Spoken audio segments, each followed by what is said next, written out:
বিশ্বকাপ ফুটবল মানে কি কেবল ব্রাজিল, আর্জেন্টিনা, ফ্রান্স কিংবা জার্মানির মতো পরাশক্তিদের দাপট?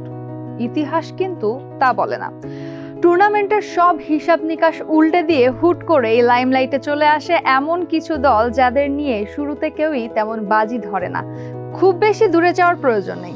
মরক্কো, রাশিয়া কিংবা কোস্টারিকার রূপকথার মতো যাত্রার কথা আমাদের সবারই মনে আছে। এবার যখন বিশ্বকাপ 32 দল থেকে বেড়ে 48 দলে রূপ নিয়েছে, তখন চমক দেখানোর সুযোগ থাকছে আগের চেয়ে অনেক বেশি। আর এই দলগুলোর ভিড়ে ফুটবল বিশ্লেষকদের নজর কেড়েছে দূর প্রাচ্যের এক দেশ, সূর্যোদয়ের দেশ জাপান। কিন্তু প্রশ্ন হলো, সামুরাই ব্লু বা জাপান দল কি সত্যি এবার বিশ্বকাপের কালো ঘোড়া বা ডার্ক হর্স হতে পারবে? চলুন একটু পেছনে ফিরে তাকানো যাক। 2022 সালের কাতার বিশ্বকাপে জাপান কিন্তু তাদের সামর্থ্যের প্রমাণ দিয়েছিল। গ্রুপ ইতে জার্মানি এবং স্পেনের মতো দুই বিশ্ব চ্যাম্পিয়নকে হারিয়ে গ্রুপ চ্যাম্পিয়ন হয়েই তারা নকআউট পর্বে উঠেছিল।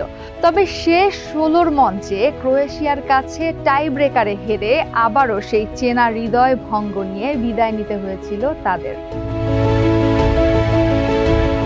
কিন্তু 4 বছর পর সময় এখন বদলেছে। এবারের আসরে নিজেদের উদ্বোধনী ম্যাচেই নেদারল্যান্ডসের বিপক্ষে 2 বার পিছিয়ে পড়েও যেভাবে ড্র করেছে জাপান, তা দলটির মানসিক শক্তির বহিঃপ্রকাশ। শুধু তাই নয়, বিশ্বকাপের পূর্বে ইউরোপীয় দলগুলোর বিপক্ষে নিজেদের শেষ 9টি ম্যাচে অপরাজিত থাকার এক দুর্দান্ত রেকর্ড এখন জাপানিদের হাতে।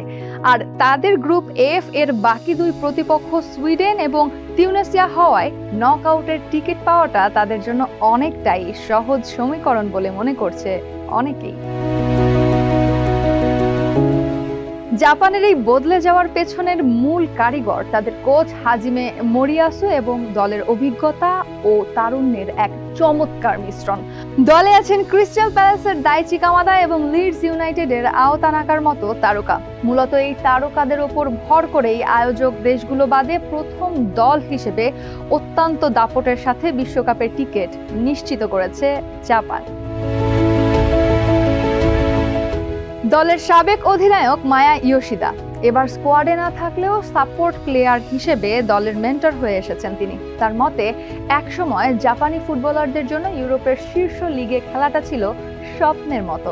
কিন্তু সুনসুকে নাকামুরা বা হিদেতোশি নাকাতাদের দেখানো পথ ধরে এখন জাপানের প্রায় সব মূল ফুটবলারই প্রতি সপ্তাহে খেলছেন ইউরোপের শীর্ষ 5 লিগে, বিশ্বের সেরা সব তারকাদের বিপক্ষে। এই নিয়মিত হাই ভোল্টেজ ম্যাচ খেলার অভিজ্ঞতা জাপানি ফুটবলারদের ভেতর থেকে বড় দলের ভয়টা তাড়িয়ে দিয়েছে। বিশ্বকাপের এই আসরে চমক দেখানোর তালিকায় মেক্সিকো, ইকুয়েডর, তুরস্ক কিংবা দক্ষিণ কোরিয়ার নামও আসছে। তবে ফুটবল বোদ্ধাদের বড় অংশ বাজি ধরেছেন জাপানের ওপরই। ফিফা র্যাঙ্কিং এর 18 নম্বরে থাকা দলটি এবার তাদের নিজেদের ফুটবল ইতিহাসকে ছাড়িয়ে যাওয়ার জন্য পুরোপুরি প্রস্তুত।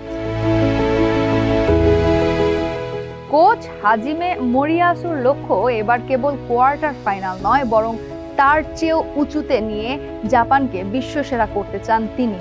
কাতার বিশ্বকাপের 19 তরুণ, যাদের জন্য সেটি ছিল প্রথম বিশ্বকাপ, তারাই এখন অভিজ্ঞতায় পরিপক্ক হয়ে দলের মূল চালিকা শক্তি। পরাশক্তিদের হারিয়ে অঘটন ঘটানো এখন আর জাপানের জন্য কোনো আকস্মিক ঘটনা নয়, বরং তা নিয়মিত অভ্যাসে পরিণত হয়েছে। তাই মাঠের পারফরমেন্স আর শক্তির গভীরতা বিবেচনায় এনে বলাই যায়, যুক্তরাষ্ট্র, কানাডা ও মেক্সিকোর মাটিতে এবার বিশ্বকাপে সব হিসাব নিকাশ ওলটপালট করে দেওয়ার জন্য সবচেয়ে তৈরি দলটির নামই হয়তো জাপান।